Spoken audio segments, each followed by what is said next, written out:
Bueno, buenas noches a todos. Les damos la bienvenida a un nuevo Ateneo de la SAMEN.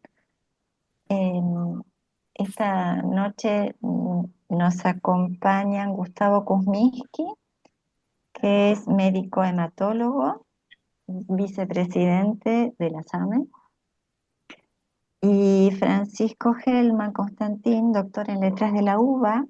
Francisco escribe poesía, traduce e investiga sobre literatura, cultura y salud y discapacidad.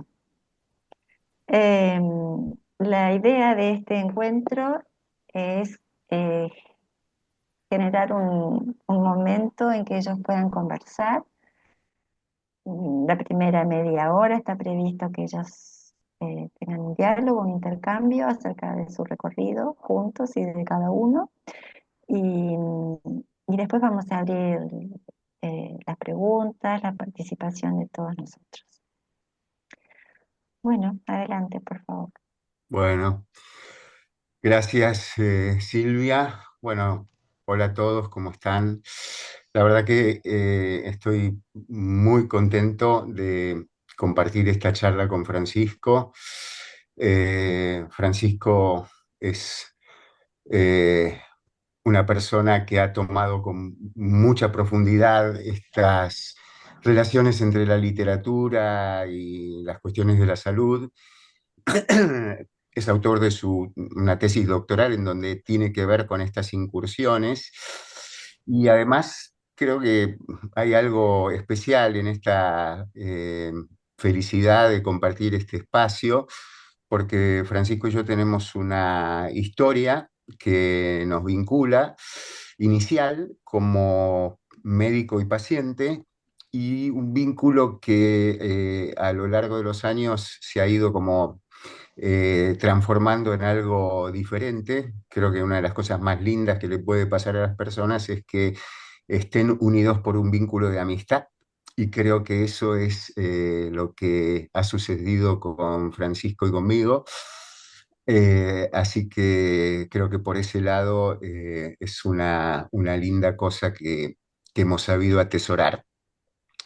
Creo que no hace falta que insistamos en decir que en la medicina, no sé, se habla mucho, se escribe bastante, pero no siempre se escucha bien.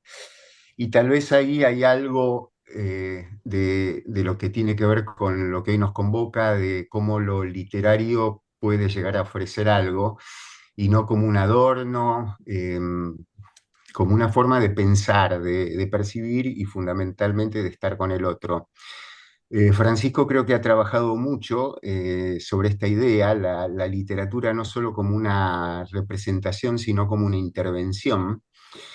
Así que sobre eso vamos a hacer este ping-pong. Yo le voy a hacer una pregunta y después Francisco me retrucará otra. Así que quisiera empezar, Fran, un poco sobre este título del Ateneo que tiene que ver con el uso de lo literario en una práctica médica. Era una visión, si bien quedó un poco como el uso de lo literario en la práctica médica, pero trataba un poco de individualizarlo.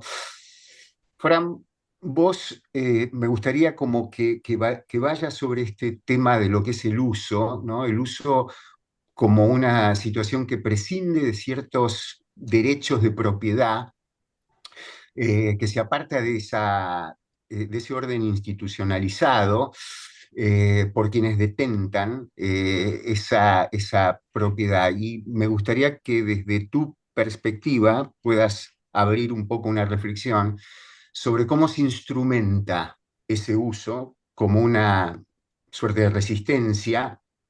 ¿Cómo pensás vos que se puede poner en práctica desde tu eh, perspectiva? Bueno, primero el saludo a todos quienes se fueron conectando después. Feliz de Me empezar parece con muy estas bien. premisas de amistad, esta conversación, porque son las más sinceras. Por lo demás, por lo que hace al uso, creo que los caminos que nos traen a todos quienes estamos aquí, acá, tienen algo que ver con ser una clase, cierta clase de renegados y renegadas, o de, al menos insatisfechos. Al menos venimos de recorridos que nos hacen un poquito eh, una voz un poco, eso, desconfiada del lugar de que partimos. Y creo que por esa vía es que entramos al nivel del uso. Cierta indisciplina en qué hacemos con las herramientas que provienen de nuestra disciplina de origen, es decir, cierta capacidad díscola de darles un sentido que no era el que tenían, y por otro lado, cierta capacidad de expropiar herramientas ajenas y usarlas para nuestros fines un poco malversadas o bien versadas, como escuché que dicen algunos para algunas experiencias. El uso tiene que ver con esa capacidad de no pedir autorización en esos medios que reclutamos para nuestros objetivos. En este caso, por ejemplo, para estas tareas que nos damos de humanizar la experiencia en el territorio de la salud. Tiene algo de esa soberanía con la que decidimos hacer con las cosas otra cosa distinta de lo que estaba sancionado que debía hacerse con ellas. Por ejemplo, la literatura. Por ejemplo, no pedir autorización a la crítica, a la teoría, a la filología, sobre qué debe hacerse con la literatura, para qué se usa, sino tener esa capacidad de decir, bueno, no, yo me la apropio y la uso para, por ejemplo, un Ateneo, por ejemplo, o una ronda de residentes, por ejemplo, un largo etcétera de aquellos usos inventivos que son al final la sal de la vida. Allí donde hacemos con las cosas aquello que nos surge la necesidad de hacer. Hay algo, digo, esto tiene una larga genealogía, podríamos hacer la historia del uso franciscano, de dónde viene esa hipótesis de ese carácter un poco liberador del uso en relación con la propiedad, con esas jerarquías que vienen dadas por las instituciones que regulan históricamente qué se hace con aquello de lo que uno dispone, sea propio o ajeno. Pero en principio me gusta reivindicar ese nivel de esa libertad bien entendida en términos de poder disponer de las cosas de otra manera. Em, con esa libertad viene también intrínsecamente, por eso digo bien entendida, cierta responsabilidad de cuidado respecto de esos materiales de los que uno hace uso. En el sentido de que si nos interesa, creo, hacer uso del literario en la escena médica, en las distintas escenas que puede tener la medicina, que no es una sola, no es solo la clínica, por supuesto, lo hacemos con la esperanza de leer, de escuchar algo distinto de lo que veníamos pensando también. Por eso digo responsabilidad de que eso que traemos, que eso que usamos, efectivamente poder tomarlo a la letra, en el sentido de cierta literalidad, de lo concreto de ese material que vamos a usar, que permita que suene distinto de lo que esperábamos escuchar. De otro modo, corremos el peligro de que ese uso táctico nos condene un poco al eco de nuestra propia voz, que sea traerlo para que diga lo que ya creíamos o pensábamos. Por eso hay algo, cierta facultad de que ese uso sea también responsable, que es atenernos a algo de lo que nos dice en su rareza. No sé cómo estamos de tiempo. Bien, Algo de ese camino del uso me llevó en algún texto que conversábamos con Gustavo a intentar reconstruir qué formas de uso efectivamente ha habido de parte de quienes vienen hace un tiempo, digo, reivindicativamente, saqueando las bibliotecas para hacer con ese botín otra cosa que la que estaba predeterminada. Yo decía que hay por lo menos tres grandes capítulos de ese uso literario que se viene haciendo. Por un lado, lo que llamaría yo reeducación de los sentidos, es decir, esa capacidad de tomar de la literatura alguna facultad de desautomatización, se decía clásicamente en los estudios literarios, esa capacidad de desnaturalizar el modo de percibir el mundo, de escuchar, de ver aquello que veíamos y escuchábamos, poder escuchar y ver otras cosas. Em, y esto de los sentidos es robusto para pensarlo. Pienso una anécdota de cuando nos volvimos a encontrar hace ya varios años atrás con Gustavo en el marco de la formación de hematólogos, y traíamos a la discusión una novela de Fernando Vallejo, se llama Desbarrancadero, y alguien de esa residencia tenía la valentía de decir, la novela no me gustó. Y algo del gusto que literalmente remite a las papilas gustativas. no es una metáfora, es una metonimia, es un deslizamiento por proximidad. Un parentesco natural entre lo que me gusta y no me gusta y esos sentidos. Y pienso también en una escena en relación con esta dimensión de ese gusto que es parte de cómo percibimos y de cómo podemos modificar las condiciones en las que percibimos, de una amiga que era residente, si recuerdo bien, en el Clínicas, y recordaba que en el hospital había una sala a la que llamaban el crotario, porque es donde iban a parar pacientes indigentes que terminaban viviendo un poco en esa sala, y hay algo de la experiencia vívida del olor de entrar al crotario, que llamaban tan empáticamente, eh, que nos habla de hasta qué punto esa sensibilidad hace falta ponerla en problemas para volver a ver qué sentimos y cómo eso condiciona cómo podemos relacionarnos en el medio de la salud. Larga el camino de mis anécdotas, pero vuelvo a esto, la posibilidad que vieron muchas de hacer un solitario para reeducar los sentidos, para revisar bajo qué condiciones estamos percibiendo aquello con lo que nos encontramos en las diversas escenas médicas. Segundo, decía, la posibilidad de pensar la narración, en tanto una de las dimensiones del literario, como un experimento ético. Esa posibilidad que tiene la narración de ofrecernos una escena de acontecimientos en un tiempo suspendido, iterable, donde uno puede volver a repensar 40 veces la misma escena y pensar esa acción en suspenso, como una posibilidad de especulación ética.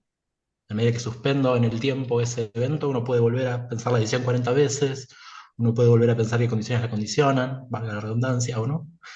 Eh, Esa es otra dimensión que veía que aparecía en esos usos literarios que están en efecto ocurriendo hoy. La tercera que veía tiene que ver con lo literario como invitación a la reescritura. Porque, como bien sabrán todos, quienes trabajan en la salud son también escritores continuos. Escriben historias clínicas, escriben relatos de casos, escriben ponencias de congresos, escriben muchísimo. O sea, la práctica cotidiana es una práctica que incluye la escritura. De manera más rápida, más automatizada, más burocrática, no sé. Ahí hay una paleta de diversidades muy enorme. Traer otra clase de textos a esa rutina es también un modo de volver sobre esa escena particular de escritura que tiene cada profesional y ampliar las posibilidades de algún modo, reabrir la paleta. Esa es otra dimensión que veían quienes lo vienen haciendo y creo con algunos resultados verdaderamente fascinantes. Digo, el ejemplo más clásico histórico es el de la matriarca acá, Rita Sharon, y el parallel chart, ¿no? Ese cuadro paralelo en que los practicantes de la medicina pueden escribir otra clase de anotaciones que son aquellas que van a la historia clínica, que ocurren en paralelo con el cuadro clínico de internación. Estos tres usos en términos generales. Última, y ya hacemos, para mi porque fui extensísimo, pero me embalé con el problema de los usos. Eh, el otro punto que veía, que ya no es una clase de uso, sino un problema transversal que aparece en esa relación entre lo literario y la medicina, tiene que ver con el problema de la identificación. ¿En qué sentido? En el evento literario hay una serie de niveles que tienen que ver con la diferencia técnica, para quienes estudiamos literatura, entre autor, narrador, personajes, como niveles de sujetos muy distintos que según qué escritura sea, se identifican entre sí o no. Se produce esa diferencia entre quien escribe, quien habla, quien es narrado, narrada, y también otro nivel, el mismo nivel que el autor en un sentido, quien lee. Es decir, la posibilidad de que se pueda identificar ciertos planos o no, o que diverjan, está en el centro de ese desbarajuste que es la literatura. Y la empatía es perdón, la identificación justamente es la infraestructura psíquica de la empatía. Digo, es aquella capacidad de identificarse lo que hace que la empatía sea posible o no. Y la empatía es muchas veces ese valor ordenador, ese afecto ordenador de nuestras iniciativas de humanización de la relación médico-paciente, de reforma de la dinámica del espacio de salud. Entonces, lo literario puede ser una herramienta interesante para pensar en profundidad, discutir, tomar ciertas precauciones en relación con ese evento tan particular que es la identificación. La definición al uso de la empatía, hay definiciones más técnicas, más sofisticadas, más disonantes, pero la clásica es ponerse en el lugar del otro. Y ahí hay tremendo problema, porque la idea de ponerse en el lugar del otro es en buena medida proyectar la conciencia de uno en la posición geométrica de alguien más. Y eso tiene en buena medida el peligro de ser, hasta cierto punto, un poco autoritario. Presuponer que la conciencia del otro, la otra, va a ser idéntica a la mía, solo que en otro lugar. Y ahí que desaparezca ese lugar de esa singularidad en la experiencia del otro, que no tiene por qué ser simplemente una variación de la mía. Y digo que es un problema eminentemente literario, no solo por esta dinámica que se produce entre autor, narrador, lector, sino porque es un problema que la literatura se ha formulado y traigo una referencia más. Con Gustavo nos encanta Cortázar, dudo que se pueda ser feliz en este mundo sin haber leído al menos una vez en la vida Bestiario, Final de Juego. Cortázar, así como lo admiramos, creo yo, es un personaje bastante misógino y recordarán quizás una teoría que tiene en Rayuela sobre el lector macho y lector hembra. La oposición clásica de Cortázar es lector hembra es es aquel quien lee pasivamente, se identifica con los personajes, acepta las indicativas de quien escribe o del narrador y se deja impactar por aquello que lee. Mientras que el lector macho, dice Cortázar, sería aquel que juega activamente con el texto, lo reinventa, lo reescribe. Entonces produce esta oposición medio global entre pasividad-actividad, más macho-hembra, que 50 años de feminismo después uno podría tomar con ciertas precauciones, ¿no?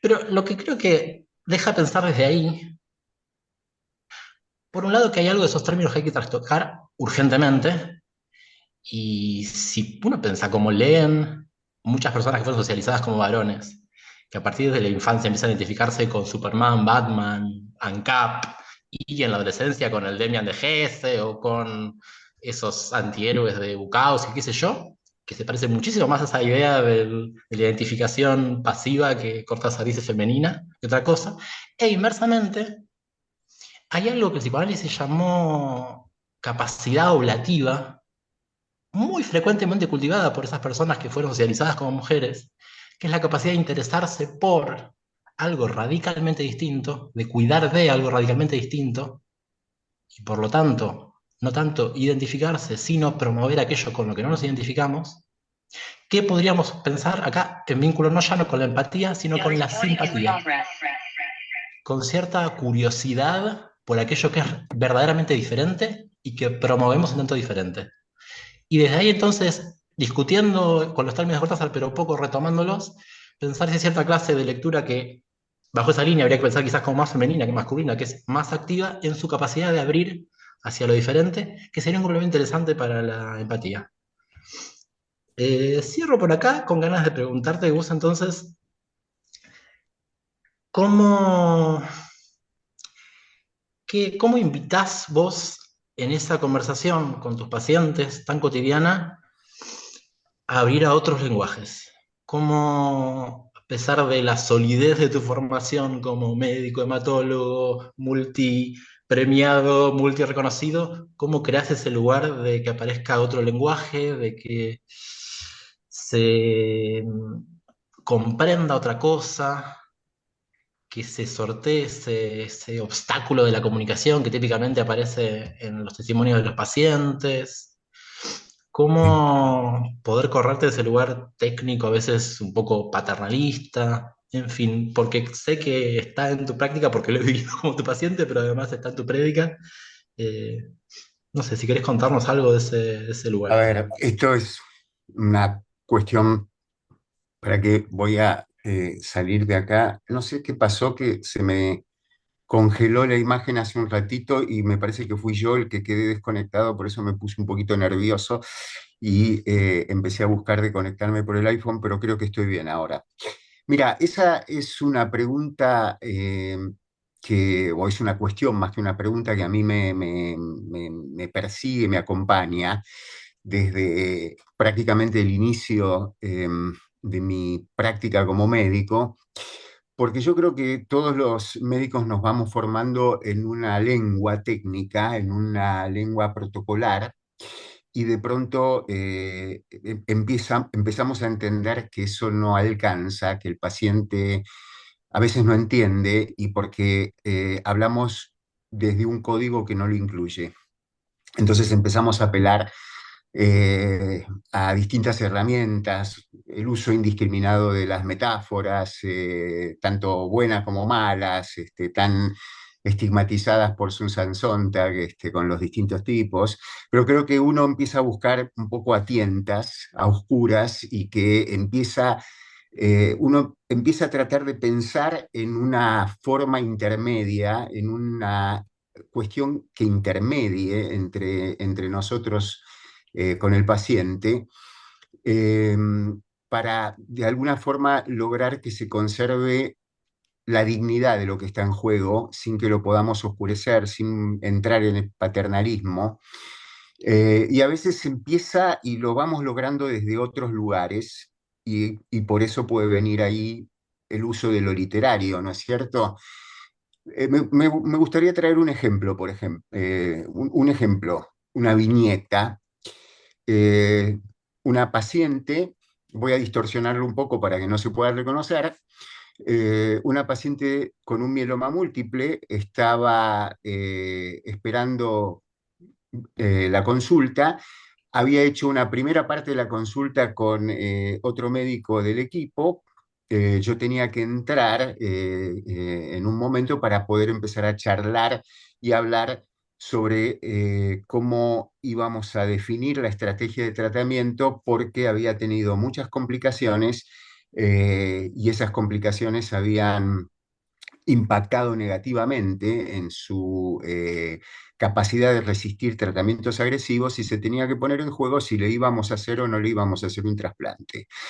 La paciente es una paciente de Tucumán, está casada con un señor que se dedica a tareas rurales, son muy de campo, el marido siempre está mascando un poco de coca, son muy de ir a las peñas folclóricas y yo sabía que estaban extremadamente tensos, habían venido de Tucumán dos hijas que estaban en el consultorio, y como decía, son gente muy ligada al tema del folclore, van a las peñas, es conocido por cantar con la guitarra.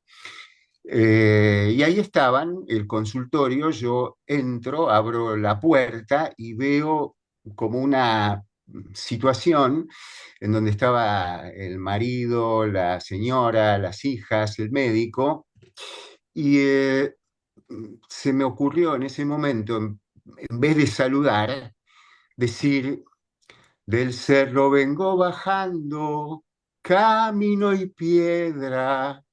Entonces se produce en ese momento en el consultorio como una cosa de absolutamente inesperado, y el marido me contesta ahí al toque, traigo enredada en el alma vida y una tristeza.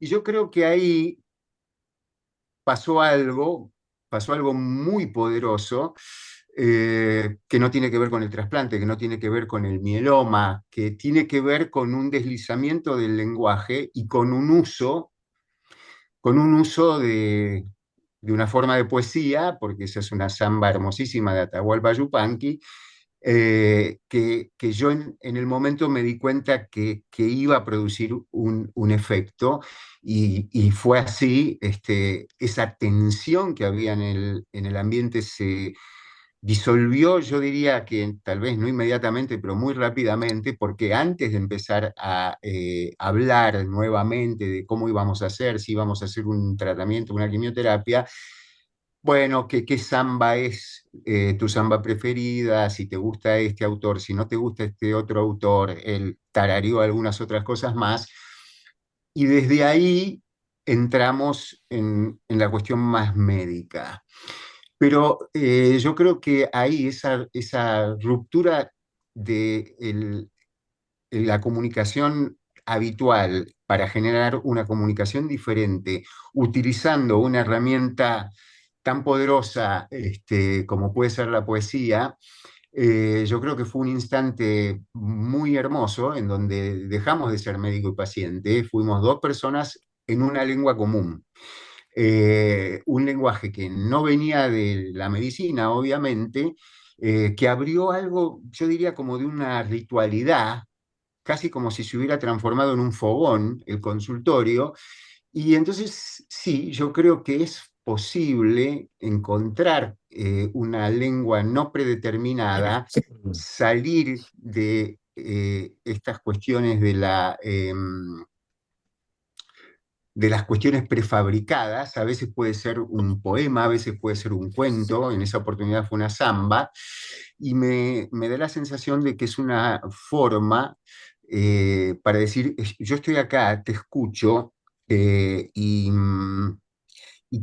sé cómo hacerme entender, y te voy a comprender desde un lugar eh, que no tiene una asimetría, que intentamos que no tenga una asimetría. Me parece que eh, el punto sobre el lenguaje, encontrar un lenguaje común y encontrar una fluidez, bueno, pasa por estas cuestiones, eh, porque no se trata de citar versos, el uso de lo literario, no se trata de citar frases célebres, ¿no? Como una especie de rosario de citas que uno podría hacer, sino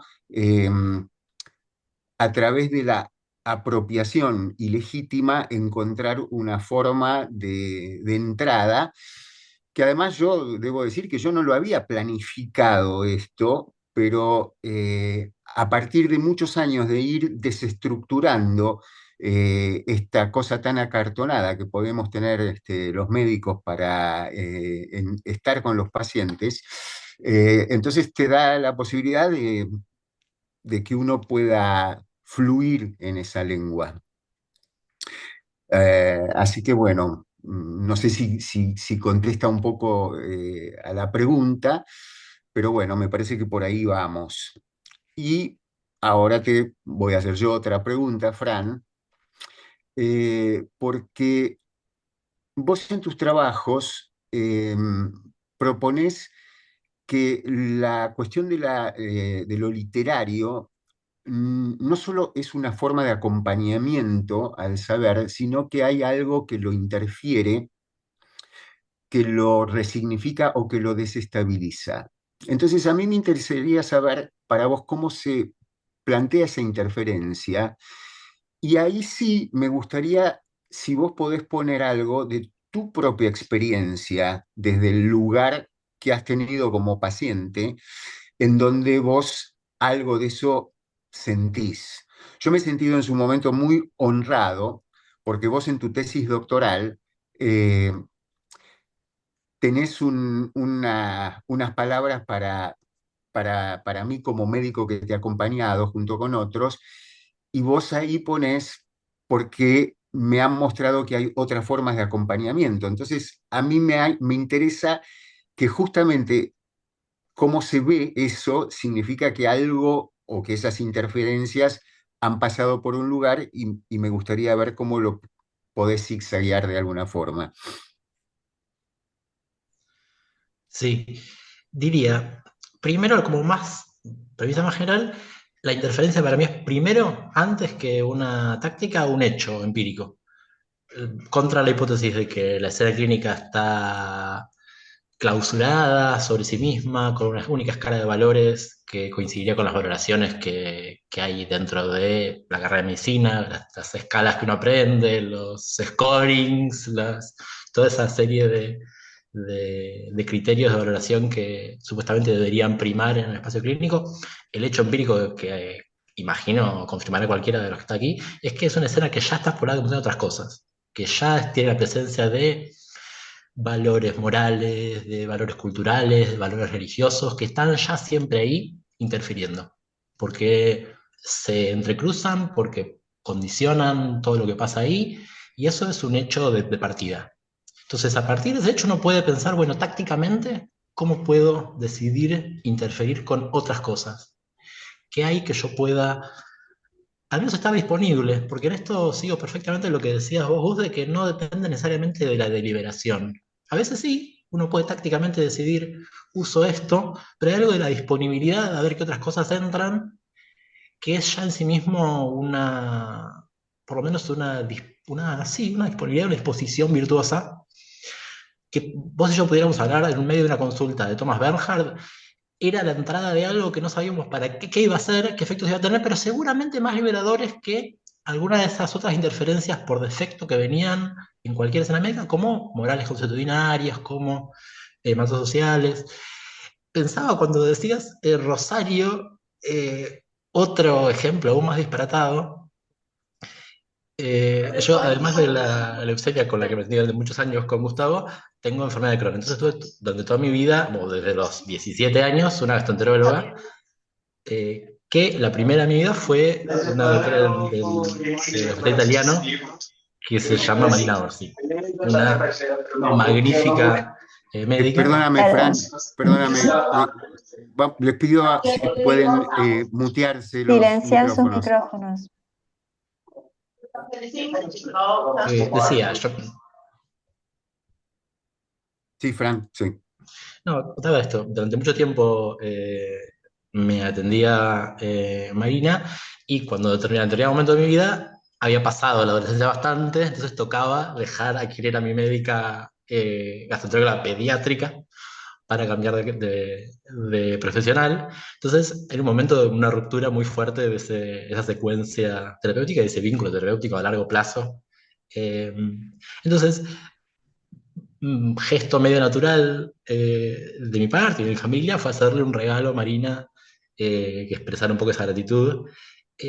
Ahora, por mi propia naturaleza literaria, acompañé ese regalo de una especie de estampita, o literal estampita, que tenía un retrato, una especie, una Santa Marina con la cara reemplazada por la de ella, y una especie de rezo a Santa Marina de los Buenos Aires, patrona de los sistemas digestivos en apuros. Una suerte de poema central. No sé cuánto de predeterminado ni qué objetivo tenía eso, pero es algo que irrumpía a hacer algún ruido en parte irónico con la santificación que una hace de aquellos profesionales que lo atienden, en parte sincero sobre esa admiración que uno tiene.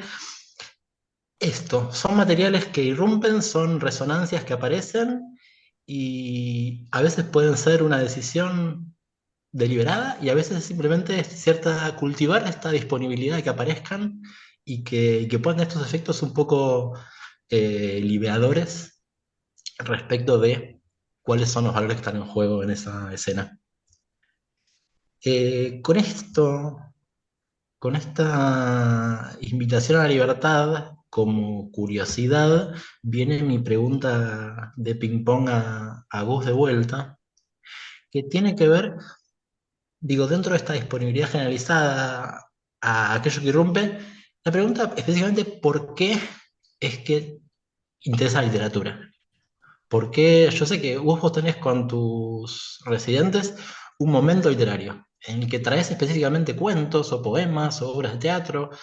¿Por qué estas ganas de que aquello que ayude a enriquecer, a multiplicar, a ampliar, sea específicamente la literatura? ¿Qué encontrás ahí, además de tu recorrido como novelista, que sea ahí significativo, que sea importante? ¿Por qué eso?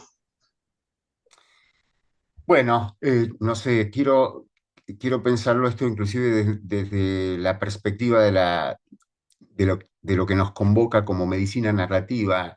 eh, y por eso me parece que hay como una diferenciación de lo que puede ser medicina narrativa en acción, ¿no? Que son médicos en acción sobre sus pacientes y todas las formas de la ribera de sostén de la medicina narrativa, desde la gente que hace letras, desde los narradores, desde los educadores, psicólogos, etcétera, y los que están en la cuestión más del equipo de salud.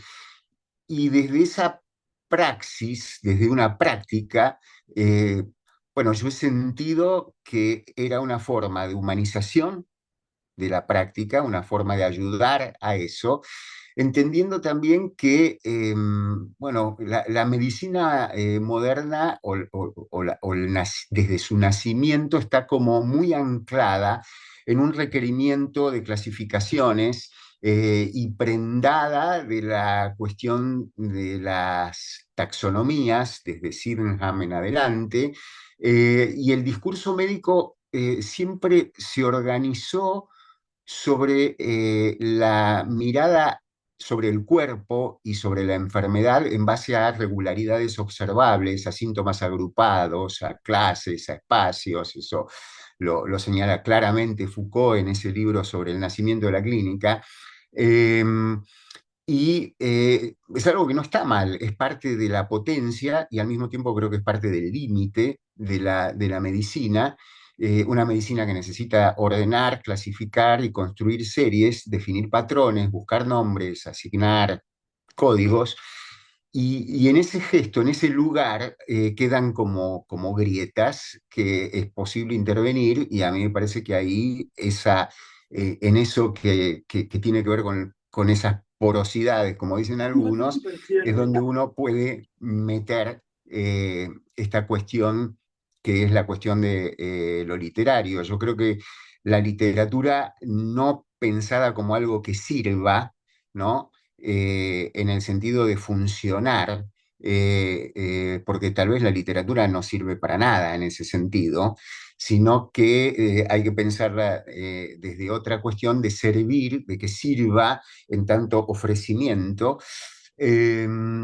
Eh, bueno, a veces un diagnóstico no alcanza y de pronto uno siente que leyendo una página de algunos textos literarios o de muchos textos literarios, se produce un fenómeno comunicativo que es mucho más poderoso que cualquier otra cuestión. Por supuesto que eso da lugar también para otras formas, ¿no? No creo que sea una exclusividad de la literatura. Hoy estamos hablando de lo literario y a mí me gusta y en el fondo también una respuesta sería porque me gusta, porque siento que es algo que, que he aprendido a usar. Puedo abusar de historias con pacientes. Entonces voy a contar otra historia de nuevo, cortita. Eh, Tenía que entrar a la habitación de una paciente que estaba internada en la unidad de trasplante era el primer día que ingresaba. Yo ya la había conocido en consultas previas, una señora de 53 años, empleada en un estudio contable, casada con dos hijos, una familia bastante convencional, digámoslo así, ¿no?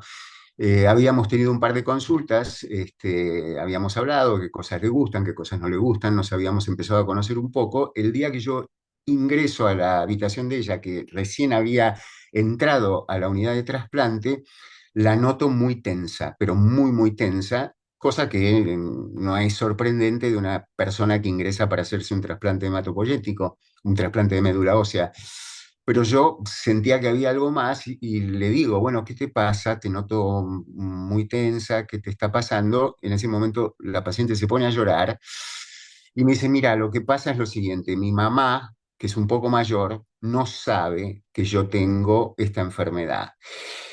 Tampoco sabe que he hecho tratamiento y tampoco sabe que yo estoy internada. Entonces, yo tengo una hermana que se está ocupando en este momento de decirle a mi mamá que yo estoy de vacaciones en una quinta y vamos a armar una cuestión de llamadas, de que me van a llamar acá y yo voy a decir que estoy en una quinta y yo les voy a mandar mensajes y si yo estoy mal vamos a decir que no tengo posibilidades de hablar.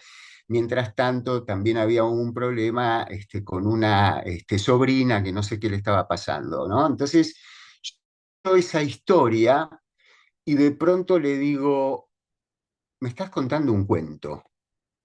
Entonces, nuevamente, es como salir del contexto de lo que ella me estaba contando, y ella me dice, ¿cómo que te estoy contando un cuento? No sé de qué me estás hablando. Y yo digo, mira, me estás contando un cuento que ya fue escrito.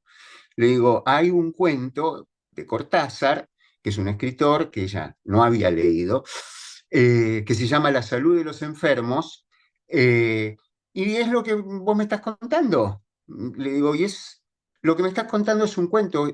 Hacelo un cuento, hagámoslo de otra manera, porque ya lo escribió otra persona. Entonces, contamos otra cosa.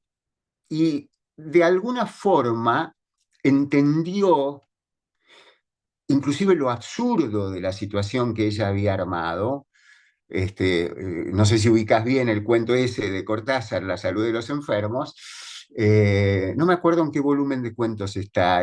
Me parece que está en Todos los fuegos el fuego. No, no me acuerdo ahora. Bueno, ¿Queremos tanto a Glenda, quizás? ¿cómo? ¿Queremos tanto a Glenda? No, no, O... creemos tanto a Elena no está. Bueno, no me acuerdo, no es un cuento tan temprano como queremos, tan tardío, quiero decir. El tema es que ahí me parece que es donde la literatura te desarma, no te confirma, te puede hacer que lo que dicen los psicoanalistas, que una gran tragedia se transforme en una miseria cotidiana, eh, y que es algo que es necesario, devolver la posibilidad de escuchar sin cerrar. eh, a mí me parece que la literatura además se puede abrir a cuestiones menores y que no va a reemplazar a lo que es necesario en la medicina. Entonces, ¿por qué la literatura? Creo que es un poco por eso, ¿no? Y yo creo que podemos ir como cerrando nuestro diálogo ahora, nuestro intercambio, para que Sí. eventualmente quienes están con nosotros nos hagan preguntas. No sé si querés darle algún cierre por algún otro lugar. A mí me parece que es un poco esta cuestión de decir que podemos usar lo literario un poco como se nos dé la gana. Yo leo habitualmente mucho un cuento de Borges que es El Sur, para trabajar algunas cuestiones y en el prólogo que Borges hace a el libro donde está el sur, que es en ficciones, él después agrega unos años más tarde esos cuentos que se llama Artificios y le genera un prólogo. Él dice, el sur, que es mi mejor cuento, se puede leer de dos maneras, de una sucesión de hechos literarios o de otra. Entonces yo creo que ahí está la clave de que nosotros podemos hacer usos infinitos, Mm. porque lo que Borges nos está diciendo es que son infinitos. Así que me parece que podemos cerrar acá y abrirnos a infinitas preguntas que a ver si pueden ser llenadas en este espacio. No sé, Silvia o Jorge o Sí, Bea. sí. Gracias a ambos por lo que pasó hasta aquí y vamos a invitar a sumarse a esta conversación a quien quiera hacer alguna pregunta o hacer algún comentario de qué le ha resonado tal vez de la propia práctica, de la propia experiencia de esto que ustedes han compartido. Pueden levantar la mano si quieren para ordenarnos nomás. A mí ya me resuenan tantas cosas. Ah, voy a, hago uso ilegítimo de todas las cosas que me resuenan. A ver, pero no quiero tomar la palabra primero. A ver, yo quiero decir algo. Ahí, María dale. Sara, Hola, Hola un María placer, Sara.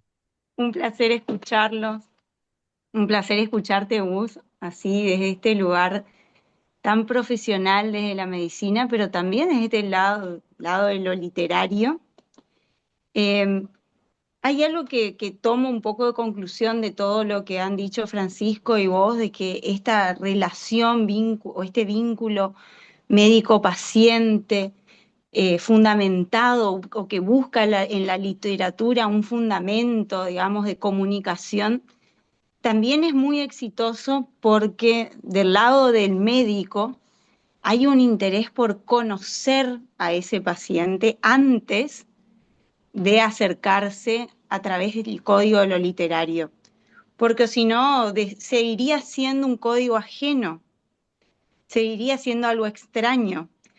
Y creo que lo que reivindica su sentido, lo que ayuda al paciente a bajar, digamos, estas barreras, estas defensas que uno pone ante lo desconocido, ante lo que le puede estar generando miedo de ese proceso, de esa enfermedad, de ese tratamiento, bueno, tiene que ver con no simplemente con la empatía, sino con el haber primero averiguado quién es el otro con el que voy a hablar. Sí, o sea que Absolutamente. ahí está genial, eso queda claro y creo que es aplicable a cualquier vínculo, en porque yo no soy médica, yo soy la Lanari que no es médica, pero es- esto es efectivo en cualquier vínculo en el que una de las dos personas tiene como cierto poder con el mensaje que está por enviar, porque uno por ser el profesional que va a decir, bueno, qué hacer, cómo llevar adelante el tratamiento, cómo esta enfermedad, un docente que tiene el poder del saber, que va a compartir, que va a construir y desarrollar un proceso de aprendizaje, pero esto de acercarse al otro, de conocer, de ponerle un nombre, un apellido, un origen, un lugar de nacimiento, un gusto cultural, creo que hace que la comunicación a través de lo literario sea mucho más efectiva. Así que bueno, me quedo con esa reflexión que es aplicada No sé también a mi si, ámbito. si Francisco querés hacerle un comentario a lo que dice María Sara.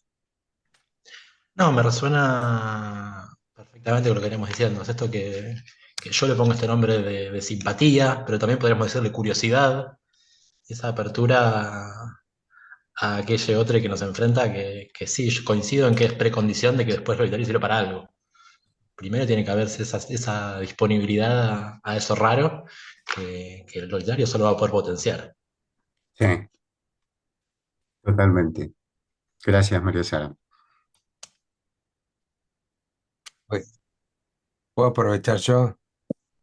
Eh, Por favor. eh, Primero les agradezco porque eh, encontraron palabras para poder decir cosas difíciles y eso no es tan fácil, ¿no? O no es tan habitual encontrar palabras nuevas. Y me guardo la de oblativo, que no la conocía y que es fantástica, la acabo de googlear y es increíble. Y eh, acá María Sara hablaba de la identidad y me parece que esa identidad no es solo la del No estaba yo paciente, con sino es también la del propio profesional, porque cuando entra Gustavo cantando, yo digo, a mí no me hubiera salido porque no conozco la letra y no hubiera podido entonar, o sea, había mucho de Gustavo ahí, porque él conocía, entonó bien, eh, o sea, por lo menos chiquito, había de poder compartir esa bidireccionalidad de nos reconocemos mutuamente.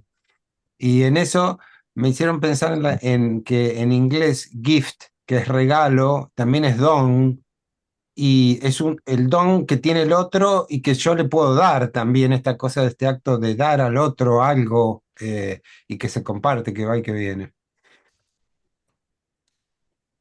Sí, yo creo que hay algo de cómo uno se va formando como médico, en donde si estamos todo el tiempo reflexionando sobre esta cuestión, vamos aprendiendo, la experiencia te da muchas cosas y no necesito ser muy entonado, lo importante es tirarle algo que es como ponerse en su propio lenguaje. Usé eso porque hay algo también en común. El desafío a veces es encontrarlo con un adolescente que es loco por el regatón, ¿no es cierto?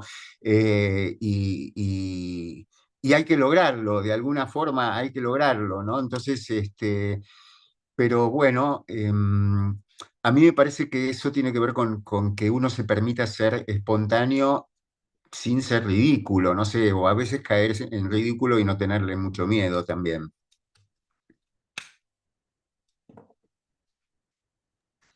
Coca, Primero, agradecer, por supuesto, a los dos sus reflexiones, sus aportes, y quiero reflexionar sobre algunas cosas que me llamaron la atención. Yo creo, Gustavo, que esto es mucho más que una forma. Lo digo como paciente, yo no soy médica, comparto medicina narrativa, pero no soy médica. Yo creo que hay una actitud y como pacientes percibimos la actitud. Entonces no importa si haces el ridículo, no importa si cantas desintonado, no importa, hay una actitud de contacto humano que me parece que abre una puerta que es muy difícil de abrir de otra manera. Por otro lado, en esa actitud no hay jerarquía.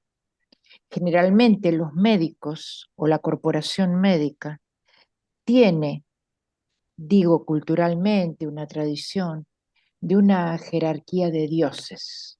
Son los que saben, son los que pueden, son los que o salvan mi vida o condenan mi vida. Y no hacen ninguna de las dos cosas. Pero como pacientes lo sabemos. El tema es cómo, de alguna manera, abrir esa puerta para que ese contacto sea un contacto donde respetamos la asimetría de saberes. Ustedes saben cosas que nosotros no sabemos y que nosotros, aunque las sepamos, no podemos hacer ningún tipo de uso útil de eso que ustedes sí saben. Nosotros ahí somos pacientes, en esos saberes, pero no en la toma de las decisiones, de lo que queremos hacer con nuestra propia vida. Y entonces, el cantar, la poesía, el cuento, abre una puerta para la humanidad de ese médico que se está acercando a lo mejor a decirme, tu diagnóstico no tiene cura. Sin embargo, nosotros vamos a cantar juntos. Y eso me parece, tanto para Francisco como para Gustavo, un aporte importantísimo. Así que yo les agradezco mucho. Gracias. Yo solo te puedo decir que totalmente de acuerdo cómo tenemos que reflexionar para tratar de ir sobre esa asimetría, porque es una asimetría de poder, es una asimetría de poder y puede ser, digámoslo en criollo, jodida. Eh, y yo creo que reflexionar sobre eso y tratar de ir sobre eso vale la pena. Creo que nunca termina de dejar de haber cierta asimetría, pero es como decir, yo busco la empatía. Tal vez la empatía no existe, pero me parece que es algo que nosotros tenemos que intentar denodadamente, ¿no? Es decir, nunca vamos a poder estar verdaderamente en el lugar del otro. Por eso yo creo que Fran decía simpatía, usó ese término, le esquiva. Pero creo que es cierto lo que vos decís. No sé, Fran, si tenés para comentar algo.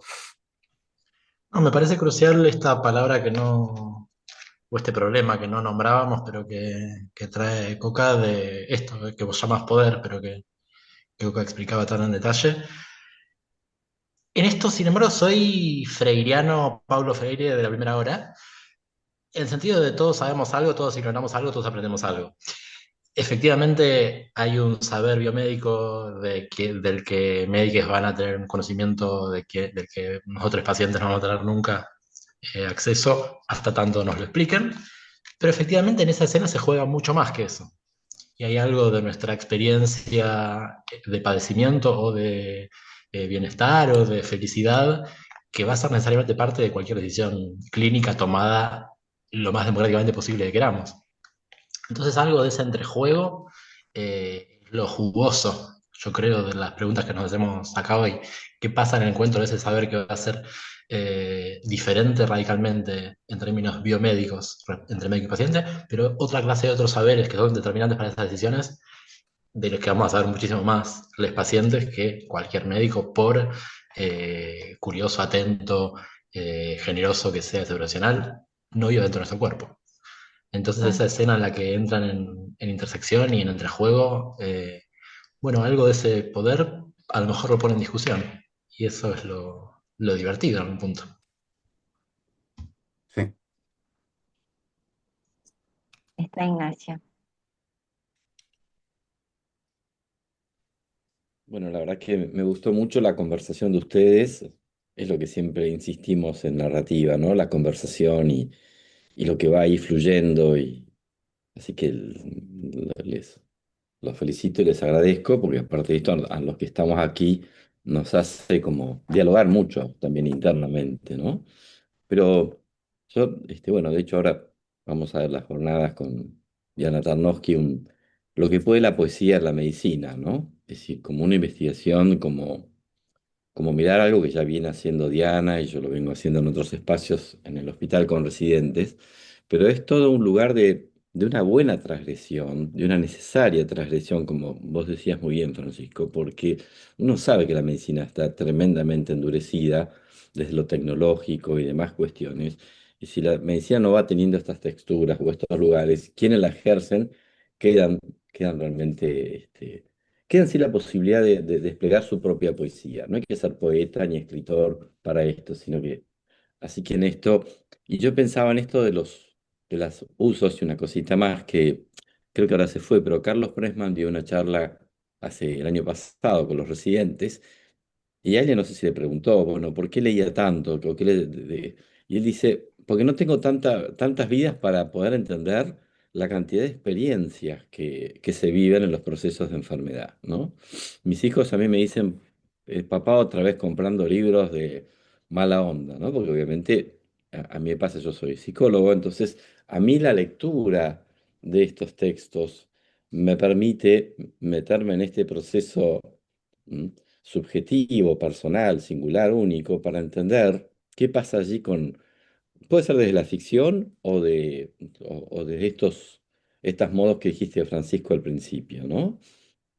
Hace poquito, ahora me olvidé, un paciente que está con un padre con una demencia, me trajo un libro y me dice, léete el primer capítulo, me dice el flaco, ¿no? Y el libro es una descripción del Alzheimer del padre. Hay muchos textos de esto, ¿no? Y dije, mira vos. Entonces y él me dijo, bueno, que hay muchas cosas que yo no te podía contar que en ese libro te las cuento, ¿no? Les debo el nombre del autor, que parece que es un norteamericano muy interesante. Yo pensé que era Philip Roth, pero no, no es Philip Roth, es otro. Pero bueno, muchas gracias. La verdad que un buen, una tenía muy generativa, así que gracias a los dos. Bueno, me alegro muchísimo.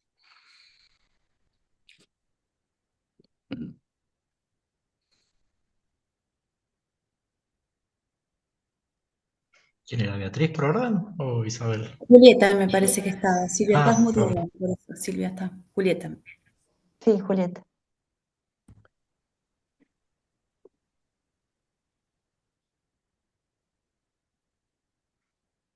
Estás muteada, Julieta.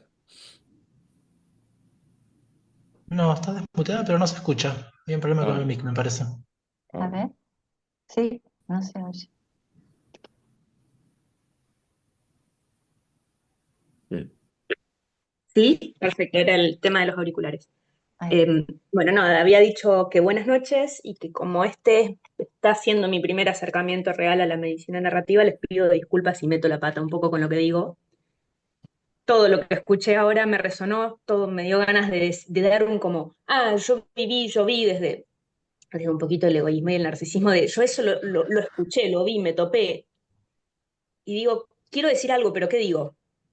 Entonces me ordené un poquito y digo, voy a contarles algo que me pasó cuando estaba en primer año de la subespecialidad, como para explicar cómo me impactó a mí lo que me dijeron y cómo lo apliqué en mi vida desde esto, desde tratar de romper esta barrera y de tratar de equilibrar a la persona paciente con la persona profesional y sacar esa persona poderosa en un pedestal que todo lo dice y que todo lo decide sobre el otro cuando en realidad no es así.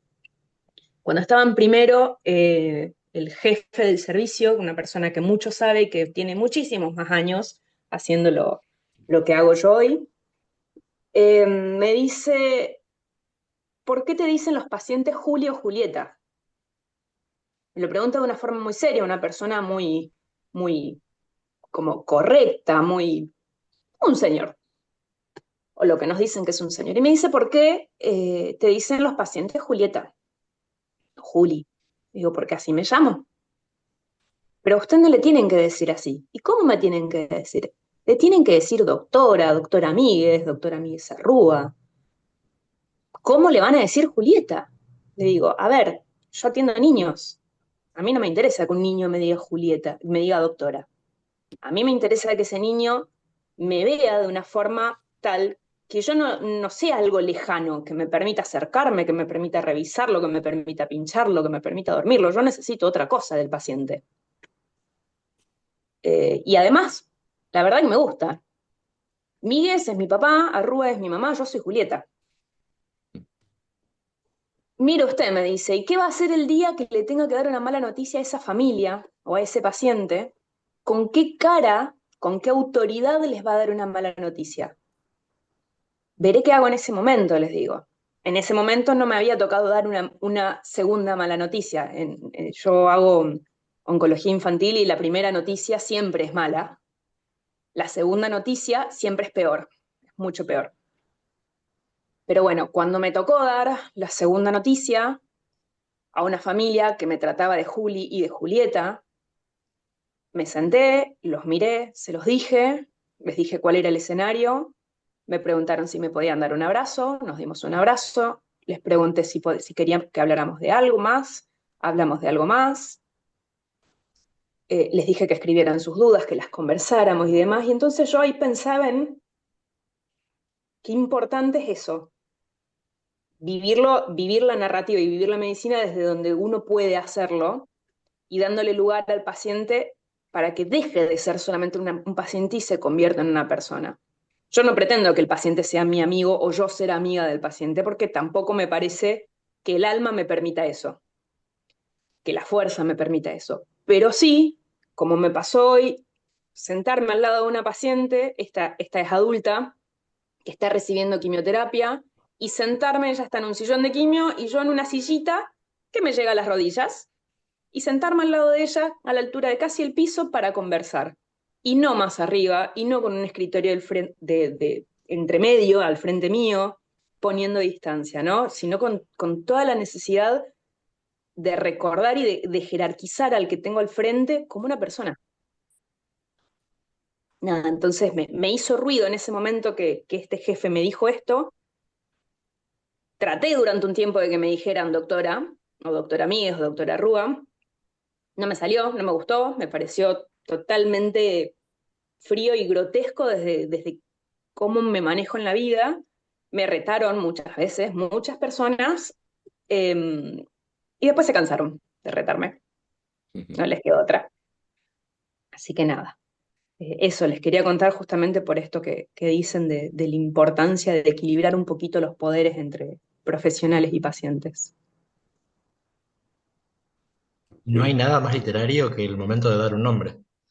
Así que esa decisión crucial de decir cómo nos llamamos es la mayor de las poesías en algún punto. Así se inventa un personaje, por ejemplo, el personaje de médica que atiende y oferta alternativas de salud. Chapó, nada más que eso para acotar. Y es compartir no solo el poder, sino la autoridad, ¿no? ¿Con qué autoridad? Claro, Me sorprendió mucho esa pregunta. ¿Con qué autoridad vas a dar una mala noticia? Me dejó pensando tanto. Gracias, Julieta. Está con la mano levantada Bea e Isabel. No sé quién primero. Creo que me tocaba, no sé. Dale. ¿Qué tal?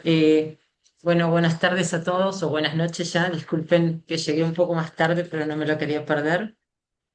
Eh, Así que, bueno, yo creo que la literatura eh, nos ofrece un sitio de encuentro, ¿no? Abre como un espacio de espejos, de múltiples espejos, donde uno se encuentra o se desencuentra. Es muy difícil no entablar alguna identificación, aunque sea por la negativa, con ese personaje, ¿no? En esto yo me siento identificado, reflejado, o en esto no tengo nada que ver. A ella hay un proceso donde las pieles del personaje y la propia en algún punto se tocaron. ¿M? Uno se encuentra o se desencuentra, y también se transita entre lo propio y lo ajeno, ¿no? De el uno y el otro, el uno mismo y el otro, ¿no? Que son los dos pilares fundamentales de la empatía, donde yo no soy médica, pero ustedes en la relación con el paciente está que el paciente, aquel con el que se empatiza porque se lo reconoce como propio, o aquel que se empatiza como, con el que no se empatiza porque se reconoce no como lo ajeno, sino como lo extraño. Y en la literatura y en las tragedias griegas aparece mucho todo esto, ¿no? El extraño, que es justamente el no empatizable, lo propio y lo ajeno, ¿no? También creo que está todo ese ejercicio de reconocimiento que hay, ¿no? Porque implica, al leer un texto literario, hallarse, buscarse necesariamente en los distintos personajes, aunque a priori no tengan nada que ver con uno, ¿no? La literatura me parece que en el proceso de salud-enfermedad y en la escena de salud-enfermedad, donde hay una voz dominante, que es la voz dominante del discurso médico, también está atravesado por muchísimas voces, por textos y por subtextos que están explícitos o que están silenciados, y que también ahí hablan por uno, hablan por nosotros, como Dalman habla por Borges, y hasta dónde Dalman es Borges y dónde dejó de ser, ¿no? Y hasta Dalman se llega a morir en el lugar de Borges, o sea, hay todo un periplo de identificación y a la vez de no identificación, ¿no? Creo que es un juego de planos que permite al profesional tocar distintas cuerdas y ver dónde pararse. Y la literatura yo la asocio al libro. Soy muy del paleolítico y me llevo muy mal con los ebooks y con todas las cuestiones digitales, como ya me padece aquí toda la gente de Samen, cada vez que hay que hacer algo tecnológico, pero disfruto del libro. Creo que el libro invita a la detención, a la mirada lenta, al recorrer la letra y verla y reverla y escribirla y subrayarla, que creo que uno en la situación de salud o enfermedad, en el rol que asuma, subraya y subraya las distintas voces y las resonancias y los matices y el lenguaje no verbal y los tonos, y uno le puede poner hasta los tonos a los textos. Creo que el libro, la lectura invita a mirar una escena, la que fuere, y trasladarla al escenario que uno quiera, recorriendo los rincones, ¿no? Oyendo los discursos dichos, los no dichos, los explícitos, los tácitos y los silenciados, ¿no? Y que ofrece todo ese universo de textos y de subtextos propios que nos ofrece el personaje, aquel personaje al que objetivamos y al que también subjetivamos cuando nos metemos adentro y encontramos algo en común. Por eso me parece que es un facilitador hasta para el propio reconocimiento, ¿no? Para el propio encuentro con uno mismo. Por eso justamente dije eso, ¿no? Que es un espacio espejado donde uno se ve por analogía o por diferencia y sensibiliza y permite profundizar un escenario de tantos significados como es el campo de la salud y la enfermedad, que a veces es un discurso dominante como que aplana todas esas voces y significaciones que conlleva. Gracias, Isabel. No, por favor. Veo que Bea. Ay, perdón. Sí, está María Andrea, me parece, o Bea, ¿cómo es? creo que está Bea desde hace un rato. Ah, Bueno, yo quería, agradecerles y la verdad es que yo soy médica y quiero llevar esto, a mí me interesó muchísimo acerca de esa clasificación, porque soy un poco estructurada que hiciste sobre los usos, Francisco, y me sirvió un montón porque como que a mí me esclarece eso y me ordena, y más la práctica de Gustavo es como un combo que a mí me fascina porque a mí me interesa muchísimo la medicina narrativa aplicada a mis pacientes y cómo la aplico.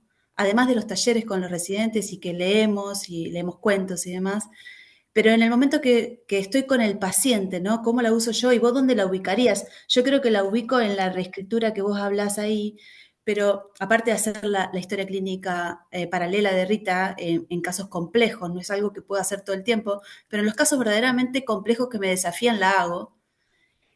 Pero yo lo que hago y lo que a veces también pasa con los casos complejos, le pido al paciente que él escriba, que él me escriba cómo fue su recorrido por la enfermedad, todo lo que le pasó, porque siento que me faltan datos que necesito como médica.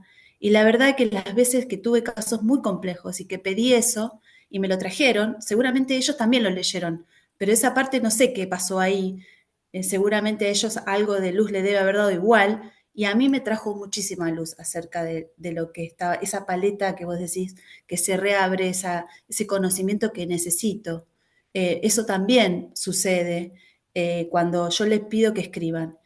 No tengo pacientes como vos, que tuvo Gustavo, donde les puedo hablar de literatura. No me ha sucedido hasta ahora, no he podido intercambiar libros, eso no me sucede donde estoy. Pero sí esto que me escriben, y me escriben todo lo que les ha sucedido, también escriben los médicos. Y la verdad que ahí eso me ha ayudado mucho, ¿no? En resolver situaciones médicas. Y creo que sería ahí, ¿no? No sé cómo. Sí, absolutamente. A mí me parece que, que es aleatorio. A ver, uno puede intercambiar con algún paciente de pronto, pero con la gran mayoría el plano es más plano. ¿No? Y igual se puede colar o meter, no de un intercambio, porque obviamente con Fran, al segundo día de conocernos, estábamos hablando de Thomas Bernhard, que es un autor que nos encanta a los dos, pero eso es excepcional. Y de pronto uno aprende a meterlo por otros lados, un poco en una cosa más en acción y más de actitud. Creo que lo dijo Coca, me pareció absolutamente certero y clave como ella lo planteó, ¿no? Y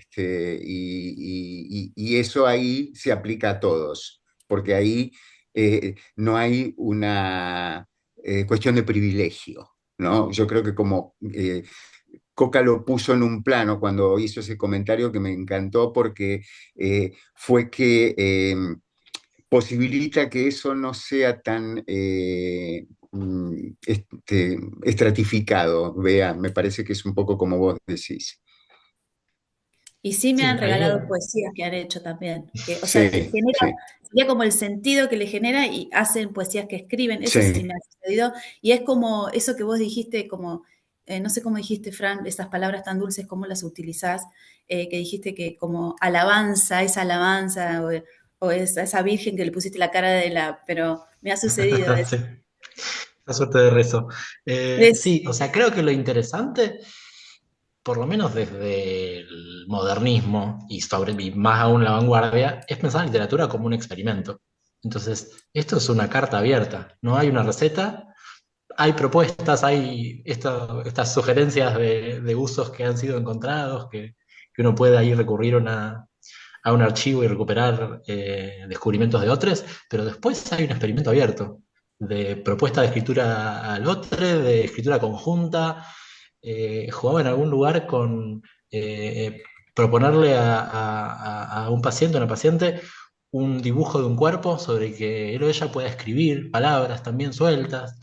El experimento está abierto a invenciones, a innovaciones, al juego que podamos inventarnos negociando reglas con quien está del otro lado del escritorio. Eso es lo divertido, por eso fascinado de escuchar tu experimento también. Eh, Creo que está ahora sí, ahora me doy cuenta que estaba María Andrea. Hola María Andrea, ¿cómo estás? Hola Gustavo, hola Francisco, encantada, la verdad que maravillada por los dos. Bueno, lo primero decir que soy paciente fui paciente de Gustavo, sigo siéndolo. Y lo primero es decir que cuando entró a mi habitación, lo primero que miró era el libro que yo estaba leyendo. Y la primera sensación que yo tuve de ahí en más fue, perdón, pero con este tipo nos vamos a entender. Y esa fue la sensación que yo tuve y la sigo sosteniendo a lo largo de los años. Nada, estoy convencida de que la literatura es esto que fueron diciendo todos y tan maravillosamente bien dicho, este juego de planos, ¿no? Que permite entrar y salir a un universo que es el de uno, pero no, donde hay espejismo, hay proyección, pero uno entra y sale como paciente, que decimos a veces los pacientes, bueno, pongo la cabeza un rato en otro lado y salgo un poco de mi cuerpo y salgo de la enfermedad y todo eso, y al mismo tiempo también del profesional, ¿no? Bueno, salgamos un poco de la historia clínica con la que te voy a encontrar y el número que te pongo en la historia clínica. pensaba también en el timing que tiene la literatura en cuanto a silencios y palabras. Y pensaba cuánto de esto funciona. Por ahí, Francisco, hablabas de nombrar, y sí, creo que es uno de los puntos claves en esto. Y esto de los silencios y las palabras, cuánto hay dicho y cuánto hay en tensión por ahí. Y me parece que la literatura permite eso. Obviamente tenía un montón de preguntas, pero una de las que quería hacer, además del agradecimiento, no sé si alcanzan el tiempo, pero bueno, quería preguntar si por ahí en la formación de los nuevos profesionales médicos o demás, a veces hay resistencia con esto de la literatura. Yo soy apasionada de la literatura como paciente, pero digo, por ahí hay cierta resistencia a incorporar estas prácticas más humanizadas en la medicina. Todos, digamos, al que no le gusta la literatura, eh, ¿es dócil frente a esto? Bueno, Bueno, por supuesto que hay resistencias. María Andrea, les aclaro a todos que es además profesora de letras y es la gran poeta de Bahía Blanca y tiene unos poemarios verdaderamente muy increíbles, algunos que han hecho referencia a sus experiencias. Sí, María Andrea, hay mucha resistencia y creo que todos podemos dar cuenta de esta resistencia, sobre todo porque muchos colegas consideran que todas estas cuestiones, no solamente de la literatura, sino lo que significa la medicina narrativa, las humanidades, es como algo muy soft, algo muy blando, ¿no? Entonces, la medicina narrativa está bien, qué sé yo, casi como si fuera una forma de recreación cuando nosotros queremos darle algo diferente, inclusive un espesor diferente a lo que esto significa desde hasta un cuerpo teórico, y salir de la anécdota a veces, salir de esta cosa de que solo sea una experiencia movilizadora, ¿no? No, queremos que haya algo que genere, y por eso me parece que es tan rica esta experiencia con voces de pacientes que dicen algo más de lo que yo llamo la épica del padecimiento, ¿no es cierto? Es decir, que abrirse a otro lado. Pero muchas gracias por tu intervención.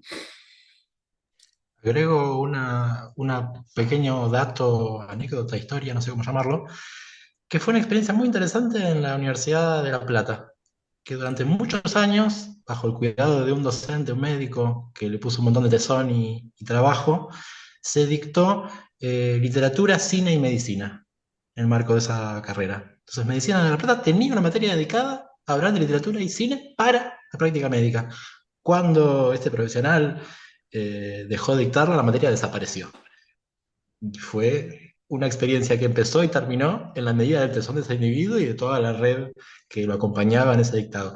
Son experiencias muy frágiles y al mismo tiempo que fueron recibidas por los estudiantes de esa facultad con inmenso entusiasmo. Eran clases que estaban llenas de gente, de discusiones, de debates. Entonces, posibilidades yo creo que hay, contra mucho viento en contra, que yo creo que viene más de arriba que de abajo, que tiene que ver con la legitimación institucional de esas instancias, como ciertas presuposiciones un poco más de arriba. Pero bueno, simplemente para hacer honor a esa experiencia que para mí fue todo un descubrimiento. Eli, Sí, qué bárbaro. A medida que van hablando, a mí se me van ocurriendo más cosas y más cosas y más cosas, así que voy a tratar de decir poquitas. En principio agradecerles porque un placer escuchar. Y yo no soy médica, pero Bea, te digo que a mí también me gustó mucho la clasificación y me quedé muy colgada y muy pensando en este tema de la reeducación de los sentidos, ¿no? Dije, opa, mira, creo que vengo haciendo algo de eso y no me había dado cuenta cómo llamarlo, ¿no? Y pensaba en esta polémica de la empatía y yo cuando trabajo con los alumnos de grado de las carreras de medicina, de enfermería, yo siempre digo que no me gusta la definición de empatía, de ponerme en los zapatos del otro, sobre todo desde que una enfermera me dijo en 2 zapatos entran solo 2 pies. Y que en realidad me parece que la posibilidad de la empatía es la posibilidad de imaginarme lo que el otro puede estar sintiendo o pensando, y por supuesto, para no caer en esto que decía Francisco del autoritarismo, después corroborarlo, ¿no? Para ver que lo que yo me imaginé no es simplemente imponerle mi conciencia al otro. ¿No? Y que la literatura tiene que ver con eso, con ampliar los sentidos y con la posibilidad de imaginar otros escenarios posibles. Y pensaba que tanto se valora en la medicina la casuística, y que la literatura es una especie de casuística, porque me da la posibilidad de conocer personajes con los que jamás me voy a cruzar en la vida, probablemente, pero tengo posibilidad de tener un contacto íntimo con esos personajes. Y seguramente algo de esos personajes sí voy a encontrar en las personas con las que interactúo.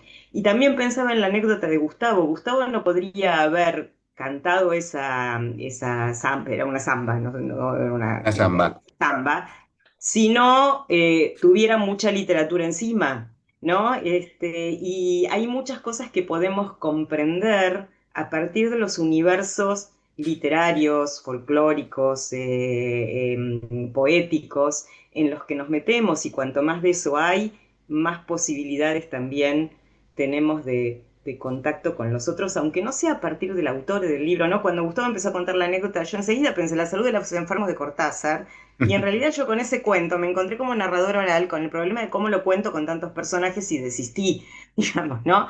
Pero es un cuento que siempre me viene en muchas situaciones.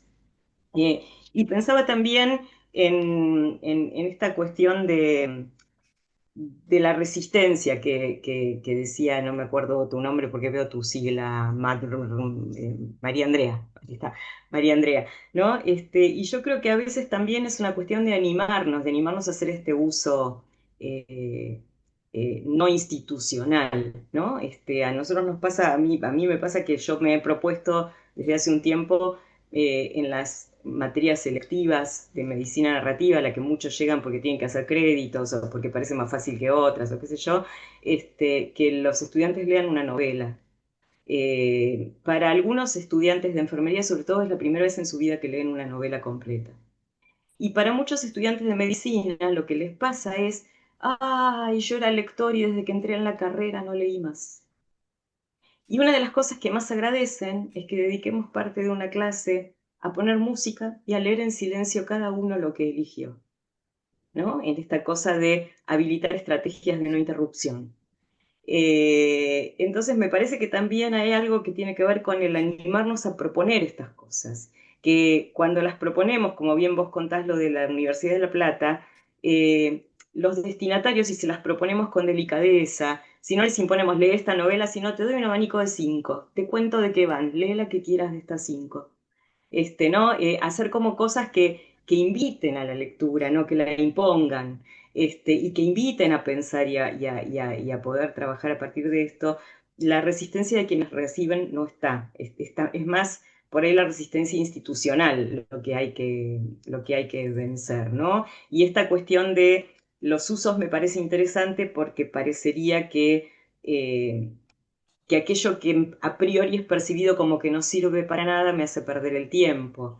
Y es interesante que muchos antropólogos de la lectura cuentan también que en sectores socioculturales que no tienen tanta disponibilidad de lectura, el que lee ficción es visto como el que traiciona, ¿no? El que está perdiendo el tiempo, ¿no? Lo que se lee es un manual, lo que se lee es un ejemplo de vida, lo que se lee, si se lee, ¿no? Y me parece que, bueno, que la posibilidad de lo poético y de la imaginación es lo que abre otros repertorios posibles de relación con el otro. Y eso es lo que a mí me parece bien, bien interesante y agradezco en esta charla un montón de cosas que me hacen organizar mi cabeza también. Gracias. Gracias a vos, Elizabeth. Bueno, estamos muy cerca del final y está Juliana con la mano levantada hace un rato y va a ser la última pregunta, ¿sí? O comentario. Ah, buenas, ¿qué tal? Pero, ¿Cómo ¿cómo va? estás? Hola. ¿Cómo está, Gustavo? Bueno, buenas noches a todos. La verdad que muchas gracias a Gustavo por la invitación. Soy residente de primer año de clínica médica. Durante todo este mes me ha tocado rotar por la unidad de trasplante de médula ósea del mismo hospital donde trabaja Gustavo. Y quería aportar dos cuestiones eh, que hemos estado un poco hablando entre todos. Por un lado, a colación un poco de lo que veníamos diciendo sobre el uso de la literatura en la formación de los médicos. A mí como residente justamente de primer año de clínica médica, no tan solo a partir de los talleres de los ateneos literarios que hacemos con Gustavo los días martes, esto de un poco el cambiar o quizás dejar de lado el concepto del poder del médico para con el paciente, no tan solo se traslada desde la literatura o desde mi manera de ver, de mi manera de verlo, sino también para con los jefes, para con los staffs, para con los otros colegas o los interconsultores. Es un poco la mirada que tengo como residente. Nunca pensé que en mi formación iba a estar leyendo textos de Edgar Allan Poe, de Borges y demás, pero bueno, es a través de la literatura que encuentro como un espacio en común o quizás una manera en común de ver las diferentes historias que suceden no tan solo con los pacientes, sino también con los otros colegas y que permiten que también la formación de los nuevos médicos sea mucho más amigable y mucho más humana. Eso por un lado. Y por otro lado, dentro de mis funciones como residente, nosotros leemos muchas historias y vemos muchas historias todo el tiempo. Somos los encargados de hacer el ingreso de los pacientes, entonces tenemos que leer toda la historia clínica de ese paciente con las evoluciones de todos los médicos que lo han visto previamente para poder formular otra historia para ser contada en un pase de guardia o en un pase de sala. Al mismo tiempo tenemos que leer las evoluciones de enfermería, de los signos vitales, de las intercurrencias durante las guardias, para poder contar otra historia al día siguiente y al mismo tiempo escuchar la historia del paciente sobre cómo se ha sentido ese día, sobre qué dificultades ha tenido y demás, para poder reescribir otra historia que al final de toda la internación nosotros la terminamos resumiendo en una epicrisis que termina siendo otra historia más.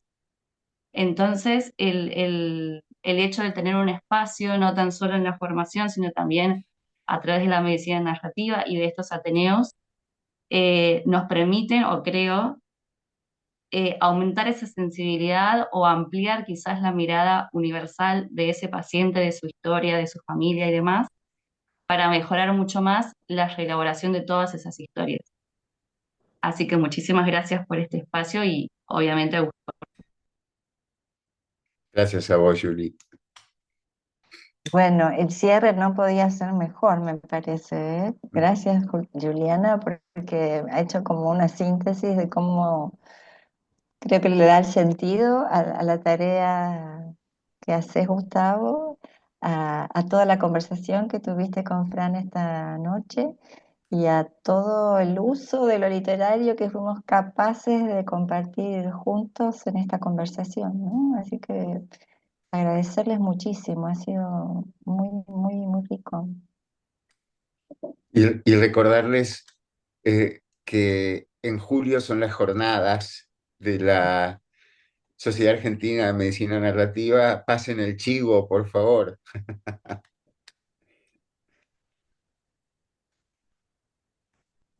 Eso, lo principal es no cerrar, sino abrir. Bueno, ¿Cuándo seguimos la conversación? muy Muchas bien. gracias. Bueno, gracias a todos. Hasta luego. Hasta luego.